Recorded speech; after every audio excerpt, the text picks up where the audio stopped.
मिंकू नाम का आदमी देवूगढ़ में आइसक्रीम बेचा करता था। मिंकू की बीवी बीमारी के चलते मर चुकी थी।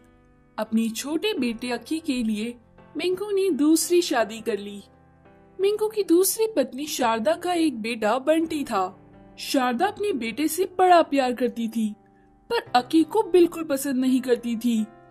अक्की से घर का सारा काम कराती और खाना कम देती, जिसकी वजह से अक्की पढ़ाई नहीं कर पाता था।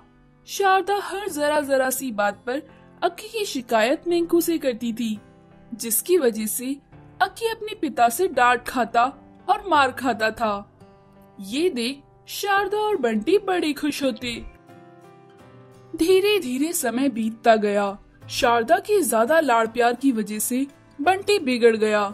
बंटी स्कूल से बच्चों के पैसे, ज्योमेट्री बॉक्स और भी बहुत से सामान चोरी करने लगा और पकड़े जाने पर अक्की का नाम लगा देता था। मैंने नहीं चुराया ये सामान। पर शारदा उसकी बात का विश्वास नहीं करती और उसे खूब मारती थी। कभी कभी तो खाना भी नहीं देती थी। मिंकू, अक्की का पिता, अक्की को चोर समझकर उससे बात तक नहीं करता था। एक बार मिंकू बीमार पड़ गया। मिंकू की बीवी बोली, सुनो जी, अब आइसक्रीम कौन बेचेगा? काम नहीं चलेगा तो पैसा नहीं आएगा, घर का खर्च कैसे चलेगा? हाय राम, अब कौन जाएगा काम पर? तभी अक्की बोला, माँ आप फिक्र ना करो, मैं स्कूल के बाहर आइसक्रीम बेचूंगा। मैं स्कूल के बच्चों को जानता हूँ, मुझे कोई परेशानी नहीं होगी। तब भी मैं स्कूल नहीं जाऊंगा, लेकिन मैं आइसक्रीम बेचकर घर का खर्चा चलाऊंगा। मिंकू चाहते हुए भी कुछ ना बोल सका। अगले दिन से अक्की स्कूल के बाहर आइसक्रीम बेचने लगा, जबकि बंटी स्कूल जाता था। छुट्टी के समय बच्चे अक्की के पास आइसक्रीम खरीदने आते। घर आकर अक्की अपनी माँ को सारा हिसाब देता, कितनी आइसक्रीम बिकी और कितने पैसे हुए ये सब। शारदा तब भी अक्की को सुनाती, अरे ये क्या, बस इतनी ही आइसक्रीम बिकी? मेहनत से काम नहीं करता तू, एक काम ढंग का नहीं करता, बस खाना खाना आता है तुझे। अक्की कुछ ना कहता। अगले दिन से आधी छुट्टी में बंटी अक्की के पास आया और बोला, अरे अक्की, तू कितना काम करता है, तेरे को पढ़ने को भी नहीं मिलता। चल मैं तेरे साथ खेलता हूँ, तू कितना बेचारा है, चल चल मैं खेलता हूँ तेरे साथ। अक्की बोला, ठीक है बंटी, हम खेलते हैं। बंटी अक्की से आइसक्रीम चुराना चाहता था। बंटी बोला, चल रेस लगाते हैं, अगर तू जीता तो मैं तुझे 2 रुपए दूंगा, अगर तू हारा तो तू मुझे कुछ भी ना देना। अक्की तैयार हो गया। दोनों रेस लगाने को खड़े हुए। 1, 2, 3 गो कहने पर अक्की तेजी से भागा, जबकि बंटी ने अक्की की आइसक्रीम के ठेले के पास जाकर खूब सारी आइसक्रीम खाई और उसके पैसे भी चुराए। जब अक्की लौट कर आया तो बंटी बोला, अरे अक्की तू बड़ा तेज भागता है, मेरे तो पैर में दर्द हो गया, बाप रे, ये ले 2 रुपए। ऐसा कहकर बंटी चला गया और अक्की दोबारा अपनी आइसक्रीम बेचने लगा। जब अक्की ने घर पहुंचकर शारदा को हिसाब दिया तो पैसे कम बैठने पर शारदा बोली, क्यों रे, अब तो इसमें भी चोरी करने लगा? अगली बार ऐसा हुआ तो घर से निकाल दूंगी। अक्की की माँ की धमकी देने पर भी हर रोज ऐसे ही होता था। बंटी छुट्टी के बाद अक्की के पास कोई ना कोई बहाना बनाकर खेलने लगता और आइसक्रीम और पैसे चुरा लेता था, जिसकी वजह से अक्की की माँ उस रात अक्की को बाहर ही सुलाती, घर के अंदर आने ना देती थी। अक्की हमेशा इसी सोच में डूबा रहता कि आखिर पैसे और आइसक्रीम कम कैसे हो जाते हैं। एक बार एक बाबा अक्की के ठेले पर आया और बोला, बेटा मुझे प्यास लगी है, पानी मिलेगा क्या? अक्की बोला, बाबा पानी तो नहीं है, आइसक्रीम ले लो, आपकी प्यास बुझ जाएगी। बाबा बोले, बेटा पर मेरे पास देने को पैसे नहीं है, मैं क्या दूंगा? अक्की बोला, कोई नहीं बाबा, वैसे भी माँ मुझे हमेशा डांटती रहती है, मुझे डांट खाने की आदत हो चुकी है, वो वैसे भी मुझे बाहर ही सुलाएंगी। अक्की ने बाबा को आइसक्रीम दी। बाबा ने आइसक्रीम खाई और बोला, मैं तुम्हारी दुविधा जानता हूँ बेटा, मैं इसे अभी दूर कर दूंगा। बाबा ने एक जल लेकर ठेले पर छिड़का और एक दवा की शीशी अक्की को देते हुए बोले, ये लो, अपने पिता को देना, वो जल्द ही ठीक हो जाएंगे।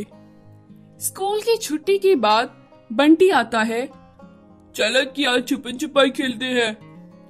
जैसे ही अक्की छुपता है, बंटी आइसक्रीम के ठेले से आइसक्रीम और पैसे चुराने जाता है, तो उसका हाथ ठेले के अंदर ही जम जाता है और बाहर नहीं निकलता। बंटी चिल्लाता रहता है, अरे मेरा हाथ फंस गया, कोई मेरे हाथ को बाहर निकालो, ये फंस गया है। सारे बच्चे और मास्टर स्कूल के बाहर आते हैं और सारी बात समझ जाते हैं।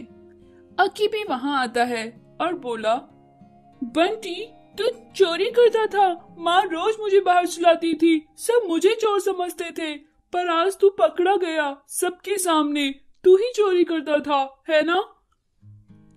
स्कूल में शारदा को बुलाया जाता है। शारदा को देख बंटी कहता है, माँ मेरा हाथ छुड़वा दो, मैं आपसे चोरी नहीं करूँगा, मैं ही सब बच्चों के बैग से चोरी करता था, मेरा हाथ छुड़वा दो। सारे मिलकर उसका हाथ छुड़वाते हैं। शारदा को अपनी गलती का एहसास होता है कि उसने अपने बेटे को कितने लाड़ प्यार से बिगाड़ रखा था। फिर वो अक्की से माफी मांगती है और उसे अपने साथ घर ले जाती है। बाबा की दवाई से जल्द ही मिंकू ठीक हो जाता है। उस दिन के बाद से शारदा दोनों बच्चों को बराबर प्यार करती है। Giant fish. शिवपुर नामक गांव में मछुआरे रहते थे। पास ही में एक बड़ी सी नदी थी, जिससे वो मछली पकड़कर मार्केट में बेचकर पैसे कमाते थे। एक दिन दिनकर को बहुत बड़ी मछली नदी के किनारे मिली। वो मछली इतनी बड़ी थी कि बाकी लोग उससे डर रहे थे, पर दिनकर ने हिम्मत से काम लेकर मछली को किनारे पर ले जाकर उसे रस्सी से बांधकर पत्थर से बांध दिया। उसके बाद उसको उठवाने के लिए वो क्रेन को बुलाने चला गया, लेकिन तब तक सारे गांव में ये बात फैल चुकी थी, नदी के किनारे एक बहुत बड़ी मछली फंसी है। गांव में दो दोस्त चंदन और कुंदन थे। दोनों दोस्त बेहद ही डरपोक थे। वो मछली पकड़ने भी बहुत कम जाते थे। उन्हें किसी से भी बहुत डर लगता था। जब उन्हें बड़ी मछली की बात पता चली तो चंदन बोला, ए कुंदन, चल आज उस मछली को हम पकड़ कर लेकर आते हैं, हम उसे बेचेंगे और फिर गांव वाले हमें डरपोक भी नहीं कहेंगे।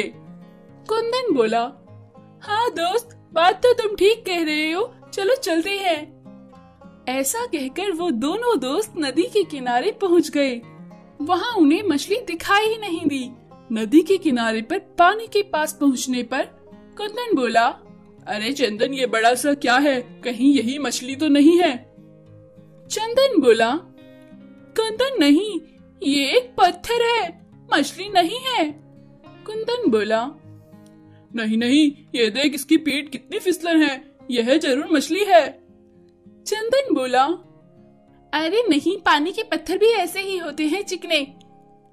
ऐसा कहकर वो उसकी पीठ पर चढ़ गया और बोला, ये देख, ये कितना कठोर है।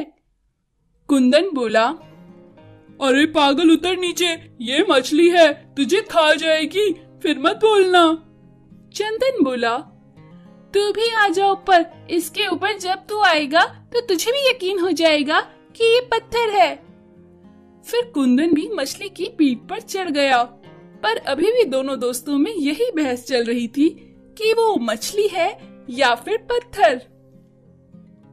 तभी दिनकर वहाँ क्रेन लेकर आ गया और बोला, अरे भाई नीचे उतरो, यहाँ ऊपर क्यों खड़े हो, और ये कोई लड़ने की जगह है, नीचे उतरो।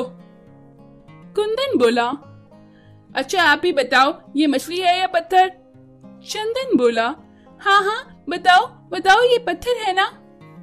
दिनकर बोला, नीचे उतरो, इस क्रेन से उठाते हैं, जब पता चल जाएगा तुम्हें कि ये क्या है, मछली है या पत्थर। तभी दोनों नीचे उतर जाते हैं। क्रेन मछली को रस्सी से पकड़कर उसे एक बड़ी सी गाड़ी में रखती है। दोनों दोस्त इतनी बड़ी मछली देखकर डर जाते हैं और कहते हैं, अरे बाप रे, इतनी बड़ी मछली! हम इसके ऊपर चढ़े थे। अगर हमें ये खा जाती तो हम क्या करते? चल भाग यहाँ से। दोनों दोस्त डर के वहां से भाग जाते हैं। तो दोस्तों, हमें साहस से काम लेना चाहिए।